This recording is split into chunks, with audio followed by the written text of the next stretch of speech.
আর সে ব্যাপারে যথেষ্ট শিক্ষা মহলে চর্চা রয়েছে। আমি আমার ছাত্র জীবনে ওইগুলো কি কিছু বুঝতাম, তখন এত জ্ঞানের চর্চাও ছিল না। আর সোশ্যাল মিডিয়ার তো কোনো সম্পর্কই তখন নয়। তো একটাই জিনিস বুঝলাম, পড়তে হবে, পড়ে পাস করবো, কি চাকরি হবে, কি বিরাট বড় হুজুর হবো, কি বক্তা হবো, কি আলেম হবো, এসব কিছুই বুঝলাম না। শুধু বুঝলাম পড়তে হবে। তো 1986 সালে আলিম পরীক্ষা, তো পরীক্ষা দিতে হলে যে দেখলাম গোলাবাড়ি হাই স্কুলে সিট পড়েছে। হলে যে দেখছি টোটাল ছাত্ররা সব টুকে টুকে দিচ্ছে, আর আমি একলা মুখস্থ দিচ্ছি। তো আমি লিখলাম ঠিকই, আমার এক কথায় মন বলল আমি মুখস্থ লিখছি মানে আমার ভুল হওয়াই স্বাভাবিক, আর ওরা দেখে লিখছে মানে ওটা ঠিক হবে। তো ওই যে টোকাটা কি আমি জানতাম, কি করে টোকে আর কি করে আমি বুঝবো, হবে যে আমার অভিজ্ঞতা। আমি ফার্স্ট হাফে পরীক্ষা দিলাম হাদিস মিশকাত, সেকেন্ড হাফে জালালাইন পরীক্ষা। নিচে এসে দেখে আমার একটা হুজুর রয়েছে, তা নিচে এসে হুজুরের জড়িয়ে ধরে খুব কাঁদছে। হুজুর খানিকটা হতবাক হয়ে গেল, হঠাৎ কাঁদছে কেন, মনে করলো পরীক্ষা বোধহয় ভালো হয়েছে। আমার কান্নার গতি একটু কমলে বলতে কি ব্যাপার, কাঁদছো কেন? আমার হুজুর ওই সব টুকে টুকে লিখেছে, আমি একলা মুখস্থ লিখেছি। ওরা তো এমনি আমার থেকে নাম্বার বেশি পায়। হুজুর আমার একটা মেরে বললো, তুই বোকা, ওদের থেকে তুই অনেক নম্বর বেশি পাবি। আমি তখন বুঝলুম যে হুজুর আমার সান্ত্বনা দিচ্ছে, তাছাড়া আর কিছু বুঝলুম। পুরো পরীক্ষাটাই ওই দিলাম ওইভাবে। এমনকি ইনসার দিন, ইংরেজি দিন, বাংলার দিন, শিক্ষকরা নিচের থেকে অ্যান্সার করে দিয়ে ইট বেঁধে উপরে তুলে দিচ্ছে, ছাত্ররা টাই ধরে তুলে হলে বসে নিচ্ছে। সব শিক্ষক রেজাল্ট হলো আলহামদুলিল্লাহ, আমি সারা পশ্চিমবাংলায় সেকেন্ড হলাম। একজন ফার্স্ট হয়েছেন, তিনি একজন শিক্ষক মানুষ, মুর্শিদাবাদে দীর্ঘদিন শিক্ষকতা করেন। তখন দেওবন্দ নালন্দা থেকে ডাইরেক্ট এখানে পরীক্ষা দিতে পারতেন। যাই হোক গেল। তো আমি যে প্রথম ভর্তি হলাম আলিয়া ইউনিভার্সিটি, তখন আলিয়া মাদ্রাসা কলেজ নাম। এখানে পড়াশোনার পরিবেশ ভালো পাইনি। আলিয়া লাইব্রেরিতে লক্ষ লক্ষ টাকার কিতাব আছে, কিন্তু বৈশিষ্ট্য হলো আলিয়ার ছাত্র আছে এখানে অনেকগুলো। বৈশিষ্ট্য হলো সে লাইব্রেরিতে ছাত্ররা বই নিতে পারবে না, শিক্ষকরাও যে পড়তে পারবে না, এটা হলো বৈশিষ্ট্য। তালা দেয় লাইব্রেরিয়ান, তালা খোলে লাইব্রেরিয়ান, বসে সময় মতন চা পায়, চা খায়, তালা মারে বাড়ি। আমি এই ছেলেটাকে দিয়ে বহুবার চেষ্টা করেছিলাম আলিয়ায় ঢোকার আগে, একটা মুস্তাদুল মুহাদ্দিসিন একটা কপি আমাকে একটু জেরক্স করে দাও। এই বেচারা দিতে পারিনি। ও ও এক এক সময় এক এক রকম কথা বলে, আর আমি এর উপরে মনে মনে রাগ করি। কিন্তু আমার ধারণাটা ভুল ভাঙলো। আমি যখন ওখানে শিক্ষকতা করতে গেলাম তখন বুঝলাম ইসমাইল যা বলেছে সব ঠিক বলেছে, সে ওই রকম জিনিস আর। যাই হোক, এছাড়াও আমি নাম না বলে বলছি, অন্য মাদ্রাসায় দেখেছি প্রচুর পরিমাণে কেতাব আছে, কিন্তু ওই লাইব্রেরি সাজানো করতে দেওয়া হয়। তো উলুবেড়িয়ায় গিয়ে দেখলাম, হ্যাঁ আলিয়ায় যখন ভর্তি হলাম পড়ার পরিবেশ পেলাম না। হোস্টেল ছেড়ে দিয়ে হোস্টেলের ভিতরে একটা মসজিদ আছে, ওখানে বসে পড়তাম। তাতেও দেখলাম খুব সুবিধা। আলিয়া মাদ্রাসার ইতিহাসে সম্ভবত 210 বছর পর আমি প্রথম টিসি নিলাম আলিয়া ইউনিভার্সিটি। তখন মাদ্রাসা কলেজ, আমরা এখানে পড়বো, টিসি আমায় দেবে না, বললো কোনো রকমই টিসি দেওয়া সম্ভব না, এটা আলিয়ার জন্য ডিসক্যারিফাইড, কারণ টিসি আপনাকে দিতে হবে। তখনকার এক্সিকিউটিভ বোর্ডের মেম্বার ছিলেন কলকাতা হাইকোর্টের জাস্টিস মাসুদ সাহেব। আমি ওনার সঙ্গে দেখা করলাম। দেখা করলে উনি আমায় বললেন যে আপনি টিসি বলে, তুমি টিসি চাও, টিসি যদি না দেয় তখন তুমি আমার কাছে আসবে। আমি জাস্ট ওই কথাটাই বললাম অথরিটিকে এসে যে আমাকে টিসি দিতে হবে, যদি টিসি আপনি না দেন তাহলে আমি জাস্টিস মাসুদের কাছে যাব। টিসি দিল, তো টিসি নিলাম। আমি আমার নাম্বারের ভিত্তিতে দিল্লি বোর্ডের একটা স্টাইপেন্ড পেতাম। তো এখনকার মতো এই সরকারি টাকা না, এখন তো পাইকারি হারে টাকা দিচ্ছে। অনেকে পড়ার জন্য না, টাকা নেওয়ার জন্য হাই স্কুলে ভর্তি হচ্ছে। আমার সেই স্টাইপেন্ডটাও আটকে দিল। শেষ পর্যন্ত কোর্ট করে আমি সেই অ্যাড্রেস আলিয়া থেকে উলুবেড়িয়া ঘুরিয়ে সেই স্টাইপেন্ড ড্র করলাম। তো প্রথম যখন আমি উলুবেড়িয়া মাদ্রাসায় প্রথম দিন ভর্তি হয়েছি, যিনি হোস্টেল সুপার ছিলেন, আমি গেছি এটা আমার আব্বা 1983 সালে বদলা হজ করেছিল। তো একজনের শোয়ার মতন একটা স্পঞ্জ ওই হজে যখন নিয়ে যেতে হতো, ওই আব্বা ফিরিয়ে দিয়েছে, আমি সেটা নিয়ে শোবো করি। এরম মোটা গদি আর এরম একটা 5 বালিশ।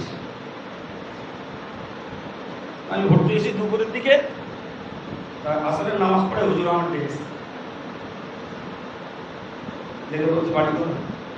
আমি বললাম কোথায় পড়তে চাই, বললাম। আমাদের বললেন তোমার নাম কি, আমি বললাম। তো বললো তুমি পড়তে এসো, বললাম জি না। এই স্পঞ্জের শুয়ে আর 5 বালিশ নিয়ে পড়া হয়, কি পড়া ছাত্রের কাজ? আমি কিছু বললাম, চলে গেছি। প্রথম দিন আমি তখন পড়ছি, রাত তখন 2টো বাজে, একলা পড়ছি টোটাল। উনি উঠেছেন তাহাজ্জুদ পড়তে, ঘরে গিয়ে দেখলেন যে আমি পড়ছি, কিছু না বলে দেখে চলে গেল।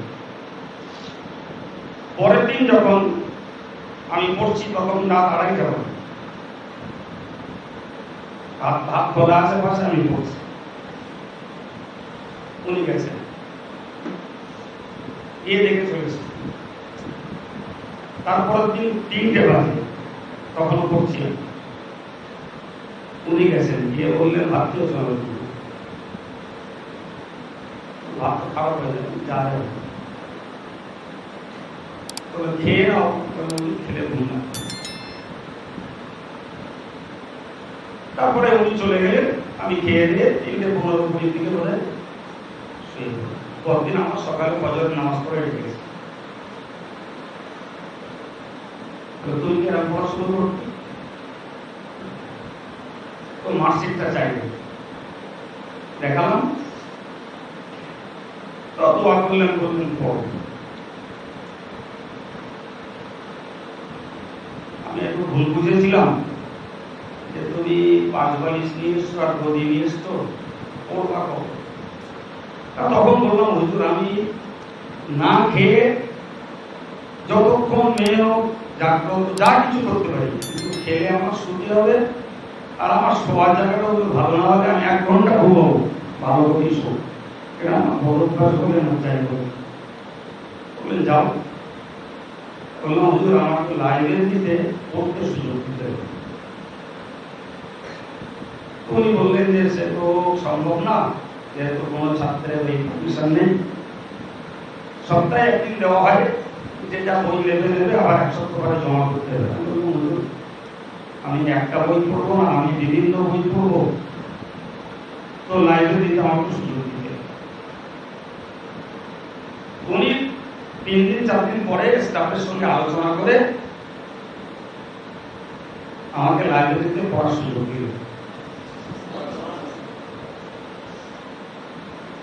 তো আমার সেটা ছিল ছাত্র জীবন, কিন্তু পরবর্তী শিক্ষকতার জীবনে এসে দেখেছি যে লাইব্রেরি পেয়েছি অনেক জায়গায়, কিন্তু স্টাডি করার মতো সুযোগ আসেনি।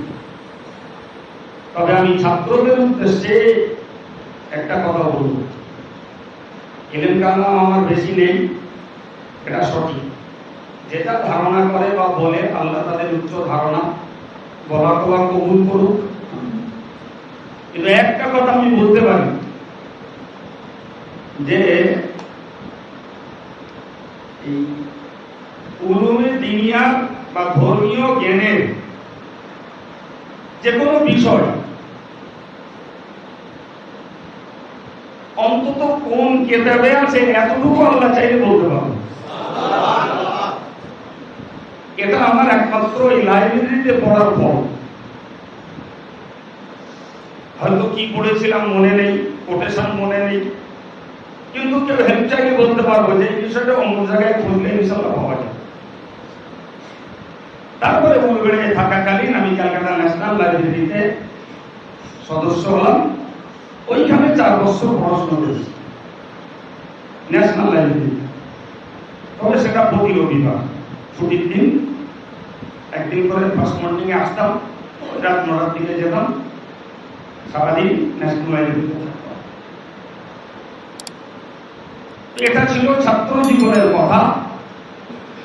পরবর্তী জীবনে যখন বসিরাটুলির কেতাবগুলো বাংলা বাঙালি ঘেঁটতে চেষ্টা করেছি বা ঘেঁটেছি, তখন দেখেছি যে হুজুরের কেতাবে প্রচুর পরিমাণে দুষ্প্রাপ্য কেতাবে প্রমাণ দেয়া আছে, যে কেতাবগুলো সাধারণভাবে আমরা যে কোনো লাইব্রেরিতে খুঁজে পাই না, যেগুলো ক্লাসের সঙ্গে আমাদের ক্লাসের সঙ্গে সম্পর্ক, সে কেতাব বসে যদি কেতাবও তার প্রমাণ আছে, আমরা সেগুলো পাই। কিন্তু এগুলো তো দুষ্প্রাপ্য না, এগুলো সুলভ, এগুলো যেখানে সেখানে পাওয়া যায়। কিন্তু দুষ্প্রাপ্য কেতাবগুলো পাওয়া অত্যন্ত দুষ্কর। তো আমার দীর্ঘদিনের স্বাদ ছিল যে আমি একটা দুষ্প্রাপ্য কেতাবের লাইব্রেরি করব। সেই স্বাদ নিয়েই আজকে এই জায়গা তৈরি। আমরা যত কিতাব এখন এখানে স্টক করেছি, এতে ক্লাসের বইও আছে, আর ক্লাসের যত বই এখানে আছে তার 5 গুণ বই কাছে ছাত্রদের কাছেই রয়েছে, আছে তো নাকি? আমার শুধু এই বইগুলো সাত করে এই 50 লক্ষ টাকা বাজেটের এ কাজ করার স্বপ্ন নয়। আমার স্বপ্ন অনেক দূর, আমি পারব। তবে আমি চাইছি এমন একটা লাইব্রেরি বানিয়ে রেখে যাব, যেটা ছাত্র, আলেম এবং বিদেশি মানুষ যিনি যখন আসবেন এখানে অবাধভাবে পড়ার অনুমতি পাবেন।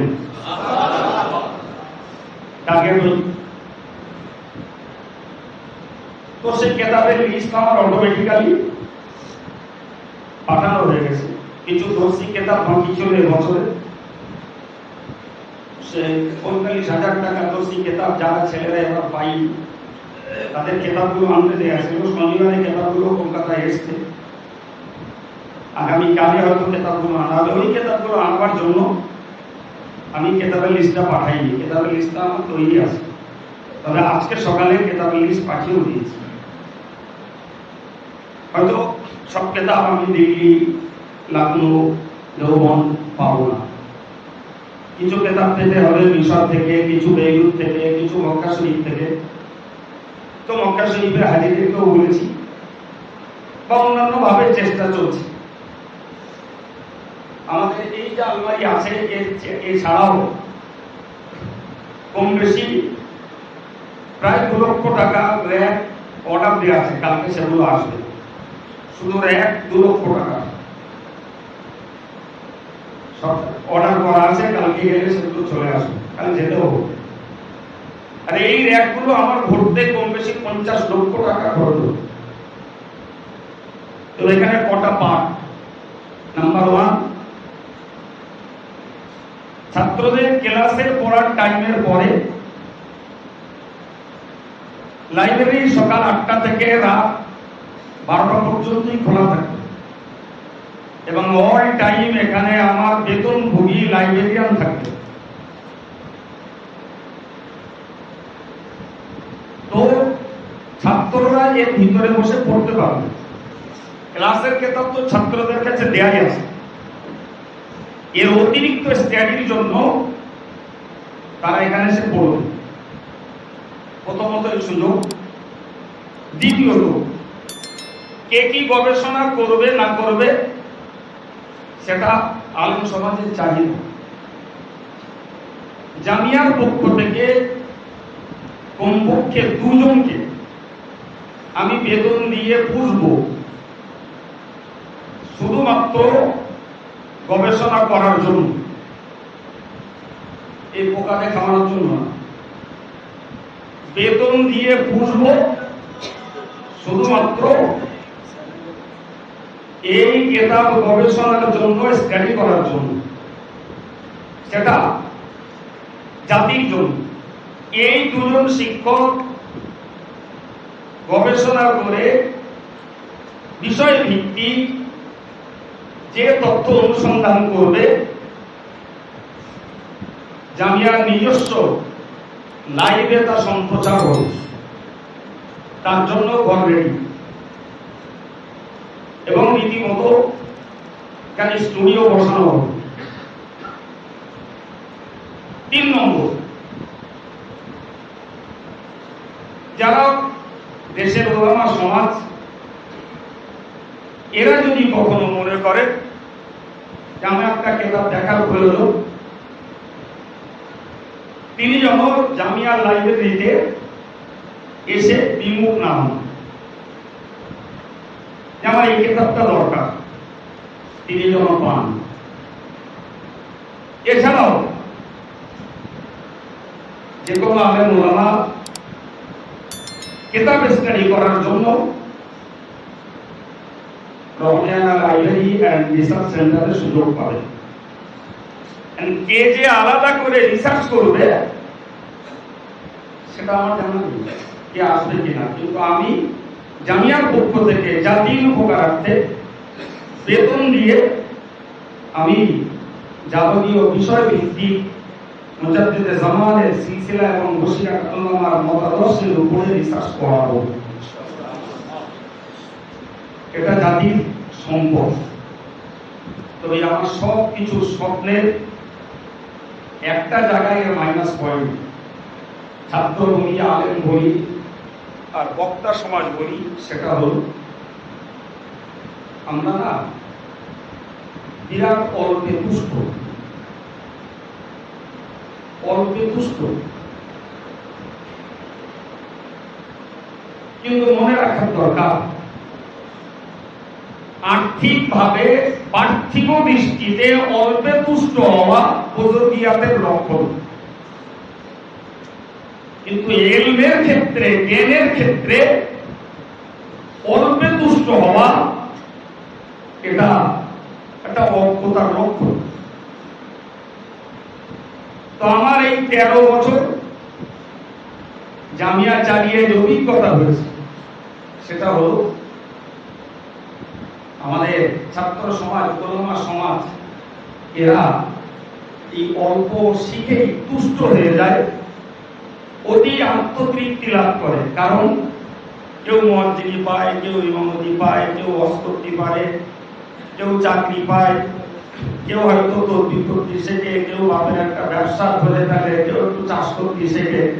মানে কোন রকমে রুটি রুজির একটা রাস্তা হয়ে গেলেই এদের লেখাপড়ার গতি শেষ হয়ে যায়। এটাই হচ্ছে আমার এই সমস্ত স্বপ্নের পথের সব থেকে বড় বাধা। সমস্ত স্বপ্নের পথের বড় বাধা হলো এই জায়গাটায় যে আমরা কোন রকমে একটা রুটি রুজির সংস্থা কিছু একটা হওয়ার মতো যোগ্যতা হয়ে গেলে সে আর পড়তেও চায় না, গবেষণাও করতে চায় না, তথ্য সন্ধানও করতে চায় না। সে ভেবে নেয় পেটের ব্যবস্থা তো হয়েই গেছে। আর আশ্চর্য ব্যাপার, আমি জামিয়ার প্রথম দিকে পাশ করা ছেলেদেরকে জামিয়া থেকে তাদের বেতন দিয়ে, হয়তো ফুল না 50% বেতন দিয়ে আমি চেয়েছি তোমরা একটু পড়াশোনা করো। না হুজুর অনেকদিন বাইরে আসি, আর বাইরে থাকা সম্ভব হচ্ছে না। কেউ বিয়ে করবে, কেউ বাপ মার খেদমত করবে, কেউ বাপের দোকানটা চালাবে। আজও পর্যন্ত আমি এই স্টাডি করার জন্য যে আমার চাকরির দরকার নেই, আরো 2 বছর যা আমি একটু স্পেশালি পড়াশোনা করবো, এই ছেলে আমি খুঁজে পাই। আশ্চর্য ব্যাপার, একটা ভালো ব্রেনিয়ান ছেলে, আমাদেরই ছেলে, ভালো ব্রেনিয়ান, ভালো দক্ষতা আছে, সে ভালোই আরবি কথা বলতে পারে, দাওরায় সেকেন্ড হয়েছে, ইফতাতে ফার্স্ট হয়েছে, আদবে ফার্স্ট হয়েছে।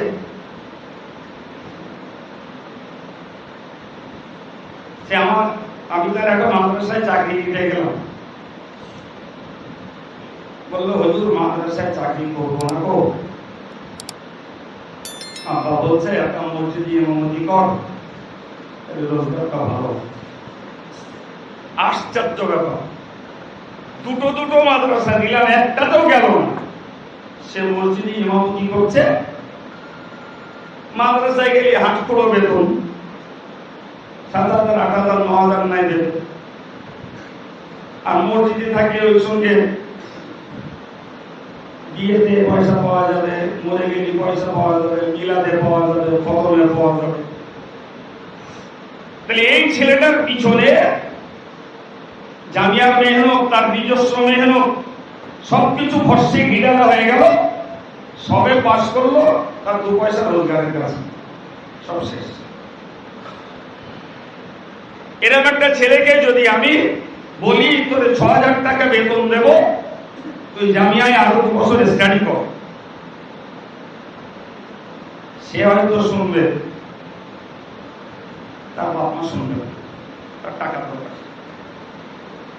এভাবে কোন জাতি শিরোনামে আসতে পারে না, সম্ভব না। তো আমি সবার সামনে বলছি যে একটা কথা বলেছি, আমার এমনি দাম নিয়ে আর বাড়ানোর জন্য বলিনি, সত্যিটাই বলেছি উৎসাহের জন্য, যে মনে নেই, মুখস্থ নেই কবে পড়েছি, তবে এতটুকু বলতে পারবো ইংলিশটা অমুকে তাদের আছে, খুঁজলে পাওয়া যাবে।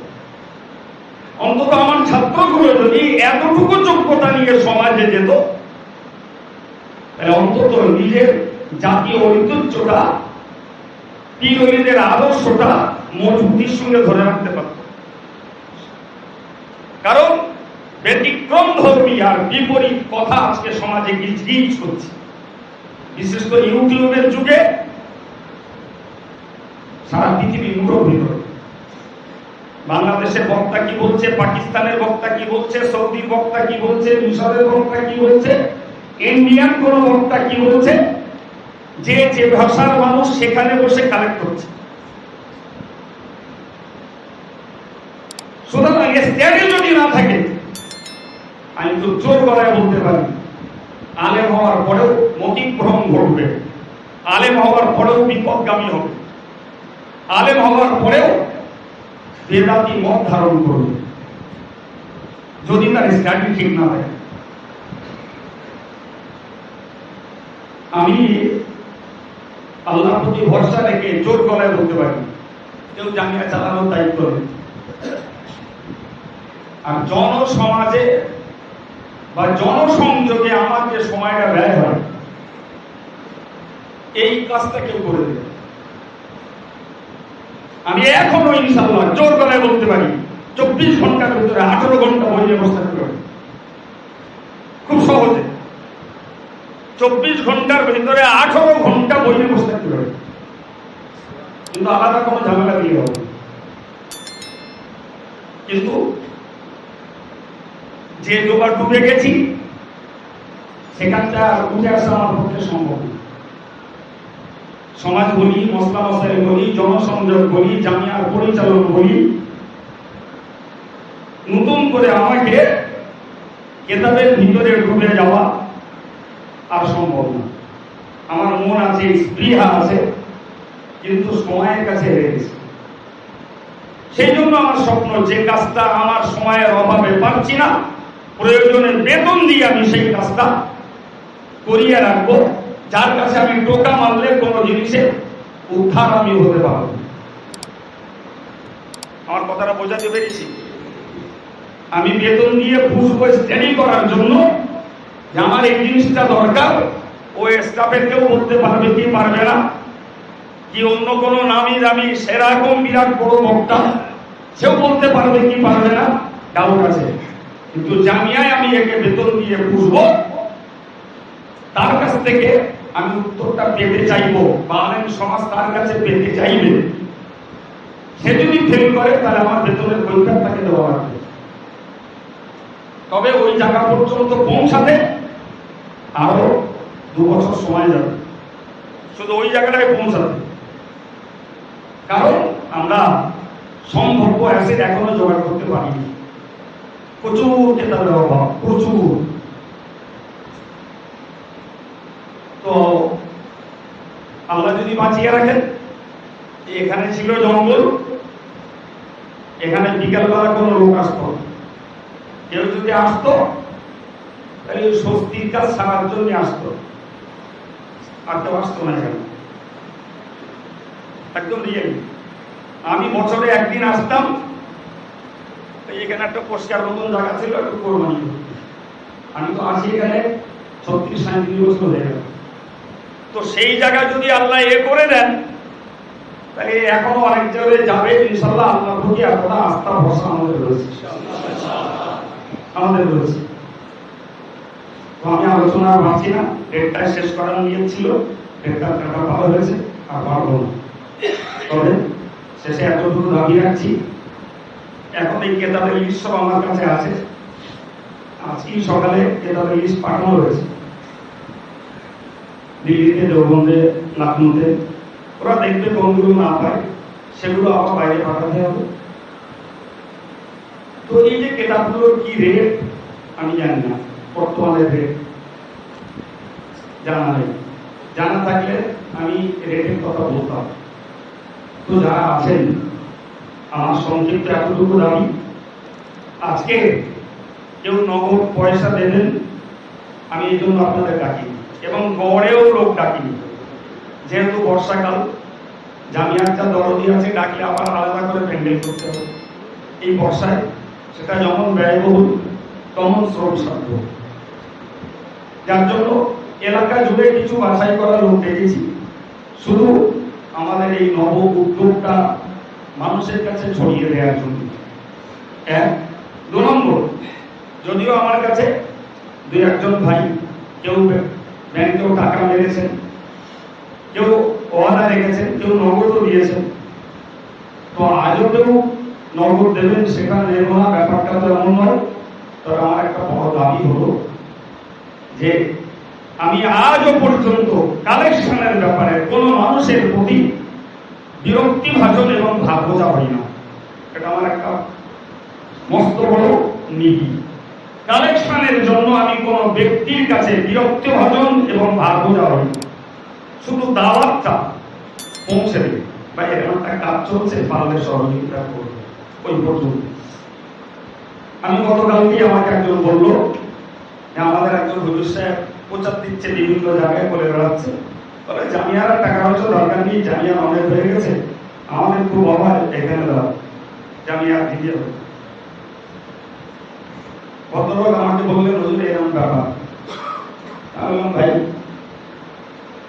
যিনি যেখানে বাস করেন তার শর্ত তিনি দেখেন, তো আপনি এক কাজ করেন, সেটাকে তুমি বললাম, সে আমার ছাত্র হয়, আমি বললাম তুমি কালকে এসো, এসে দেখে যাও যে কত টাকা খরচ করতে হয়েছে লাইব্রেরি বা লাইভ সম্প্রচারের জায়গা করতে, আর এই জায়গা ভরতে কত লক্ষ টাকা খরচ হবে একটু দেখে যাও। এরপরে ইনশাল সবের আগে 3 তলা ছাদ হবে ইনশাআল্লাহ, এবং 3 তলা ছাদ হয়ে গেলে 2টো বিভাগ আলাদা হবে, একটা জামিয়ার ব্রাঞ্চ হবে আর একটা শুধু জামিয়া হবে। এই ছাদ না হওয়া পর্যন্ত আমরা ব্রাঞ্চটাকে ভাগ করতে পারছি না, জায়গার অভাব।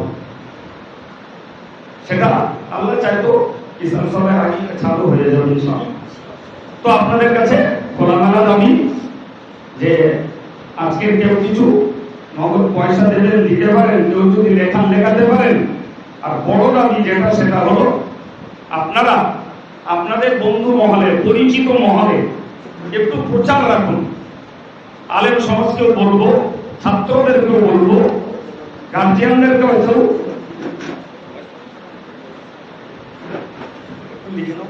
ছেলেরা একটা কাগজ কলম একটু দাও না, বলবো যে আমার বা আমাদের এই দাবি আর স্বপ্নটা একটু মানুষের কাছে ছড়িয়ে দেওয়া, বন্ধু মহলের, ছাত্ররা, গার্জিয়ানদের কাছে, কি আমাদের আলেম সমাজেরা আমরা এ পর্যন্ত মাদ্রাসা পরিচালনার কালেকশন করেছি, মাদ্রাসা পরিচালনার কালেকশন করেছি, কিন্তু জাতির সম্পদ গ্রহণতকার তৈরি করার জন্য আলাদা করে কোনো কালেকশন আমরা করি। এই যা কাজ চলছে সব আপনাদের দানের পয়সায়। তো আমার মনে হয় এমন অনেক সুনির্দয় ব্যক্তি আছেন আপনাদের বন্ধু মহলে, পরিচিত মহলে। আমি কেতাবের নাম ধরে যে বলে দেবো, আপনি কেতাব জীবনেও কিনে আনতে পারবেন না, সম্ভব না। ফলে যদি মনে হয় নিয়ত করে যে আমি কেতাব পাবো, এই পয়সাটা দিচ্ছি, এরকম একটু আপনারা যদি চেষ্টা চালান, তো আমি আশাবাদী যে 2 বছরের ভিতরে ইনশাআল্লাহ জামিয়া লাইব্রেরি একদিন আবার আসবেন, ইসলাম সরকার আসবেন, দেখবেন তখন এবারে আর বসার জায়গা নেই, এবার তখন বই আর পড়ুয়াদের জন্য ভর্তি হয়ে গেছে ইনশাআল্লাহ। তার জন্য আমি আপনাদের সহযোগিতা চাচ্ছি, নিজেরা কি দেবেন দিয়ে থাকেন, ওর জন্য আমার বড় দাবিও নয়, বরং আপনারা একটু বিষয়টা প্রচার রাখুন আল্লাহর হস্তে।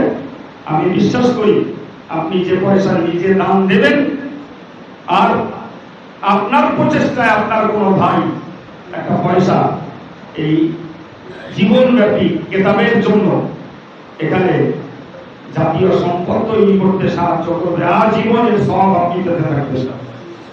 জানেন তো দেশে লক্ষ লক্ষ টাকা খরচ করে খানাসারি করা হয়, যার রেজাল্ট খাওয়ার আগেও হয়তো বিসমিল্লাহ অনেকে পড়ে না, খাওয়া হয়ে গেলেও আলহামদুলিল্লাহ বলে না, বাড়ি যাওয়ার সময় বলতে বলতে যায় ডাল গলিনি, আলু ধরে লেগেছে, গোস্ত শিখছি।